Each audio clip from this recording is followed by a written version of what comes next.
என்ன ரேச்சல் ரொம்ப ஹாப்பியா ரொம்ப சந்தோஷமா இந்த மாதிரி இருக்கு. ஆண்டவருக்கு நான் நன்றி சொல்லிட்டு வரேங்க. தினமும் தான் நம்ம நன்றி சொல்லுவோம். ஆனாலும் இந்த மூமெண்ட் இப்போ ஆண்டவர் என்ன சுகத்தோடு பலத்தோடு ரொம்ப சந்தோஷமா வச்சிருக்காங்களாங்க. அதனால ஆண்டவருக்கு நான் நன்றி சொல்லிட்டு வரேங்க. ஆமாங்க. என்ன காரணம்னா, இதுக்கு முந்தின வீடியோ நாங்க எடுத்தோம். எடுத்துட்டு இந்த ஃபுல் அட்டையரா பார்க்கும்போது என் ஒய்ஃப் சொல்றாங்க, "இந்த மூமெண்ட் ரொம்ப ஹேப்பியா இருக்கு. ரொம்ப சந்தோஷமா இருக்குதுடா. இதே போல இனிமே வராதுடான்னு" அப்படி சொல்றாங்க. ஆனா அப்படி இல்லங்க.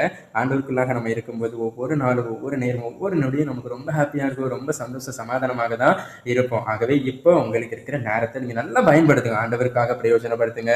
உங்களுக்கு கொடுக்கப்பட்ட வேலைய சரியா செய்யுங்க. அது வீட்டு காரியமா இருக்கட்டும், வெளியில உள்ள காரியமா இருக்கட்டும், கரெக்டான டைம்க்கு நீங்க செஞ்சு கொண்டே இருங்க.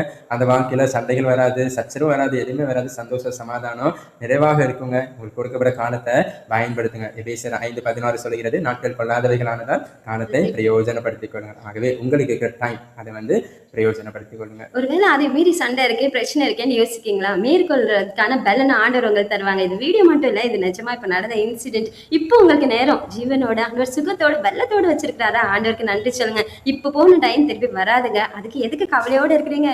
சந்தோஷமா இருங்க. ஆண்டவருக்கு நன்றி செலுத்துங்க. God bless you all.